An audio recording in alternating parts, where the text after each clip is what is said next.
Kaya nga, hindi tayo galit sa Hudyo, hindi tayo galit sa Muslim. Hello? Dapat ba tayong may kampihan? Tayo mga Kristiyano, hindi dapat tayo magalit sa Muslim o Hudyo. We are not war for religion. We will stand for Jesus Christ. Amen? The only Savior of humankind. The Son, the most holy God. The Prince of Peace, the King of Kings, and the Lord of Lords. Doon tayo tatayo. Pinapanalangin natin, Hudyo man o Kristiyano. Tayo nga, isang taong makasalanan noon, baka matindi pa nga ang ginagawa natin. Kaya tayo tinawag ni Lord. Pansinin mo napakapalad, kaya tinatawag si Lord the Savior. Kasi sa Israel, ayaw pang tanggapin ang Panginoon Jesus dyan eh. Hindi ko alam kung 5% or 1% pa rin. No? Mahirap mangaral dyan pagdating sa mga religious leader. Alam ba religious leader? Yung time ni Jesus Christ? Kasi mahirap mangaral dyan. Kasi si Jesus, kaya nga, sabi nga nahabag ang Panginoon Jesus sa tagapagturo ng kautusan at ng mga Pariseyo. Nahabag siya. Bakit siya nahabag? Ayaw siyang tanggapin. Hello? Amen? Nahabag siya. So, bakit siya nahabag? No? Sila kasi yung dapat unang-unang maniwala kay Jesus. Sila yung number one. Kasi sila may hawak ng prophecy. Mula kay Isaiah hanggang kay Moses. Nasa kanila yung prophecy na darating yung Savior, si Jesus Christ. Pero kasi dahil paulit-ulit sila, no, paulit-ulit nag-worship sa idol, bagamat mga preacher sila, pero compromise kasi. Kung papansinin nyo. Kaya, bakit nahabag ang Panginoon?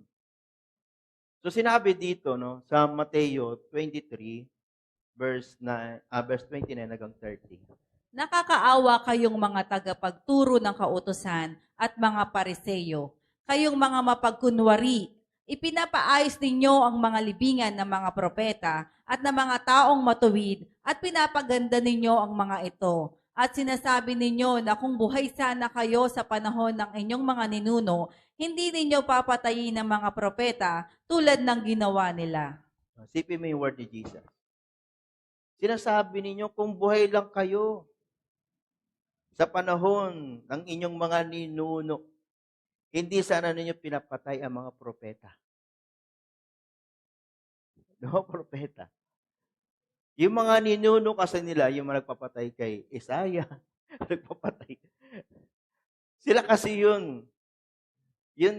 Kasi that time kasi puro mga Israelita na lang naglalaban-laban. Pero yung mga pinapadalang propeta kasi, sila yung nagsasabi sa mga hari, oy, masama ginagawa mo. Kasi propeta eh. Para sila ang nagpapatay, yung mga ninuno ng mga pariseyo. Ito yung mga hindi naniniwala kay Jesus Christ. Next.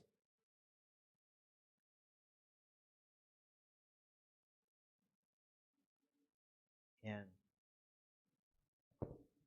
So sinabi rito, sa Mateo 23 verse 31 hanggang 33. Kung ganoon, inaamin nga ninyo na lahi kayo ng mga taong pumatay sa mga propeta. Sige, tapusin nyo ang sinimulan ng inyong mga ninuno. Mga ahas, lahi kayo ng mga ulupong. Hindi nyo matatakasan ang kaparusahan sa impyerno. Isipin mo, mga kapatid. Sinabi ito dahil sa katigasan ng kanilang ulo, ito yung mga religious group sa Israel, para maintindihan po natin. Iba yung politics, iba yung mga ordinaryong tao. Kumbaga, ito yung mga religious group sa Israel. Ito yung mga Pariseo, yung mga naghahawak ng mga utusan that time ni Jesus Christ. So sabi nga, sige, gawin ninyo. Kaya nga po mga kapatid, no, grabe ang ginawa nila. Sila talaga ang nag-udyok na patayin si Jesus Christ. Bagamat yun ang prophecy na dapat siyang mamatay sa cross. Pero siyempre, nakakalungkot. Bakit ang nagpapatay sa kanya ay yung mga tagapagturo? Yun ang nakakalungkot, di ba? At sinabi pa rito sa verse 34, Kaya makinig kayo. Magpapadala ako sa inyo ng mga propeta, marurunong na tao at mga guro. Papatayin ninyo ang ilan sa kanila at ang iba'y ipapapako sa krus. Ang iba'y hahagupitin ninyo sa inyong sambahan at uusigin ninyo sila sa ang lugar man sila pumunta. so grabe mga kapatid. Sila yung, sabi nga, magpapadala ang Panginoon sa mga guro, mga propeta, pero sila ang magpapapatay. Kaya napansin ninyo, yung time ni Jesus Christ, no? Nung siya ay nawala na, no? Kung nagsalangit, ang unang umatake sa mga followers ni Jesus Christ ay mga Pariseo. Sila yung bumato kay Esteban hanggang sa mamatay. Sila yung umusig. Pero buti na lang may Pariseo naging mananampalataya. Yun ay si Pablo. No? Pero gusto rin siyang patayin ng mga Pariseo. Kaya kumalat siya, no? Nangaral siya sa iba't ibang bansa that time. Dahil maraming miracle ginawa ni Lord. Bagamat tumadami ang Kristiyano that time, pero ang Israel patuloy na tumigas. Kaya that time na yun, yung dark age na yun, na sinasabi na hindi pa nakasulat sa Bible, doon nawasak ang second temple. Doon talaga na-destroy. Kaya ngayon, ang bansang Israel, walang templo. Ano nga? Naunahan niyo po mga kapatid. Because of pagsamba nila sa image at paulit-ulit, no? Maging kanilang mga leader, hanggang sa dumating si Jesus Christ para i-save sila. Hindi pa rin nila pinaniwalaan. Pero pag ikaw ay naging Kristiyano ka, magugulat ka, mahal mo na ang bansang Israel. Tama, di ba? Kaya na ibig sabihin ni Jesus Christ. Tell mo ang Romano, nauna pang naging Kristiyano. Ang Roman, halos buong Romano ay Kristiyano, mahal ang Israel. Ang US, Kristiyano, mahal ang Israel. Ang Philippines, naging Kristiyano, mahal ang Israel. Yun ang sinasabi niya, siya ang Savior. Dahil pa naging Kristiyano ang lugar, mamahalin na ang Israel. Hindi nakuha ng mga Israelites yon. Pero hindi naman lahat ng mga Israelites galit sa Christian. Yung mga religious group lang nila. Pailan, yung mga karamihan kasi, sorry. Ko lang 80%. May mga religious group naman sila na mas malawak ang kaisipan. Kaya nga nung sinabi ng Panginoon sa kanila, sa Mateo 23 verse 37 hanggang 39. Kayong mga taga-Jerusalem, binabato ninyo at pinapatay ang mga propeta na sinugo ng Diyos sa inyo. Maraming beses ko na kayong gustong tipunin at alagaan, gaya ng isang inahing manok na nagtitipon at nagkakanlong ng kanyang mga sisiw sa ilalim ng kanyang mga pakpak, pero ayaw ninyo. Kaya bahala na kayo sa sarili ninyo, sapagkat hindi nyo na ako makikita hanggang sa dumating ang panahon na sabihin ninyo, pagpalain ang dumarating sa pangalan ng Panginoon. Isipin niyo mga kapatid, sinabi ni Lord, dahil pinapapatay ninyo. Kaya sabi ni Lord, bahala na kayo sa sarili niyo. Pilit silang, sabi nga dito, pilit silang kinakalinga ng Diyos. Nagpadala ng mga propeta, pero pinapatay nila. Sinasabihan silang huwag kayo sumamba sa Diyosan, galit pa sila. Hanggang ang Panginoon Jesus na nakuha niyo po, hanggang ang Panginoon Jesus na, galit pa rin sila. Kaya nagsabi ng Panginoon Jesus, bahala na kayo. Yung susunod. Kaya nga yung gospel napunta sa atin eh. Napansin ninyo? Dahil sa katigasan ng ulo ng mga Israelites, ang gospel napunta sa atin, kaya magpasalamat pa rin tayo sa kanila. Dahil kung di dahil sa kanila, di nakaabot ang gospel. Kasi pinapalayas sila mga apostol. Saan pupunta yung apostol? Di ba? Mangangaral sila sa iba. Inubos nila yung mga Kristiyano. That time, ubos talaga ang mga Kristiyano. Kung babasahin mong history, walang natirang mga Kristiyano doon sa that time, talagang inubos nila. Kaya sila ay nawasak, hanggang sila nasakop, no? Yung 1974 lang sila muling naitayo mula sa time ni Jesus Christ. So 2,000 years 'yun. Grabe. Kaya mga kapatid, kaya sinabi nila, bahala na kayo. Bakit kasi ang mga Hudyo ay patuloy pa rin nilang pagsabing Kristiyano. Yung mga, ulitin ko po, yung mga religious group, religious leader, iba ang dating pag ikaw ay Kristiyano sa kanila. Kaya paki-play po yung unang video, bandang dulo. Para maunawaan po natin yung mensahe. Bandang dulo na. Yan. Stop.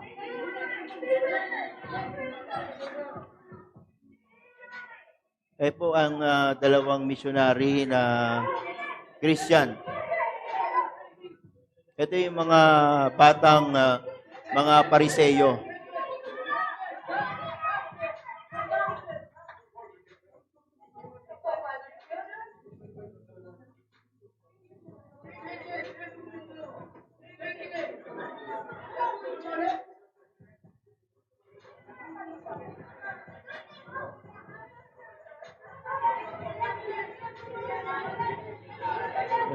Napunta siya sa mga religious group sa Israel.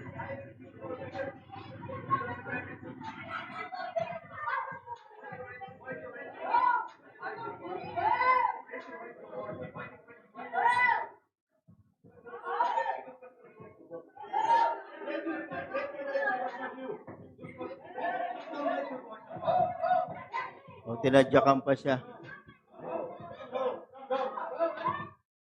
So, yung next, pangalawang video. So, ganun po sila, no? Pagdating sa religious group, iba yung kanilang tingin sa mga Kristiyano.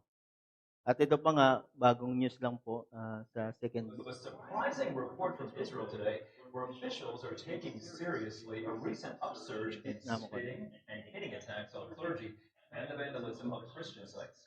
Christians in Jerusalem's Old City say they've been repeatedly assaulted. So how are Christian leaders responding? CBN's Julie Stahl brings us the story from Jerusalem. Ito po yung mga, humingi ng tulong yung mga Christian sa mga authority ng Israel. Kasi nga, binabatikos sila ng mga religious group doon mismo sa loob ng Israel.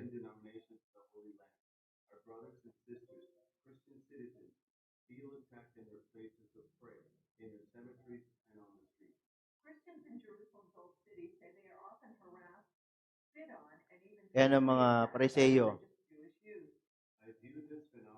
Yan ang mga simbahan ng mga Christian doon. Ayaw kasi nila.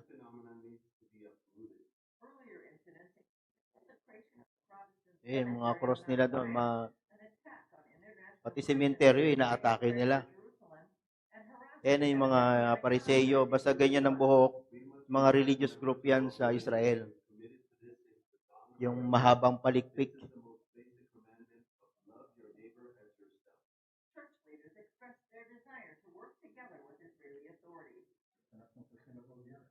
We need to work together in order to encourage coexistence and solidarity between us and the love between us because we are brothers in the same state. We live in the same places and we need to live together in quiet and peace. Recently, Israeli Channel 13 reporter Yossi Eli went undercover as a priest for a day. Dressed in a robe, he walked through the old city with Franciscan Father Alberto. In the first 5 minutes, he was spat at 5 times by an Orthodox Jewish Israeli.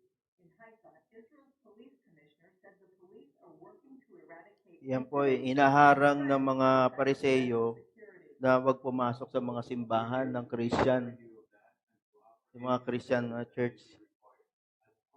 cooperation between all the parties. We're working to bridge the gaps in places of conflict while simultaneously. Yan. So mga kapatid, no, pansinin ninyo, no, kaya nga, huwag tayong magagalit sa Hudyo, huwag tayong magagalit sa mga Muslim. Baga, ipag-pray po natin ang lahat ng mga religion o lahat ng tao sa buong mundo. Kasi we are a Christian. We are followers ni Jesus Christ. Amen? Tayo ay dapat gagawa ng kabutihan na pag-pray natin ng mga Hudyo, no, na mabuksan, no, lalo na yung mga Pharisees, mga Pariseyo.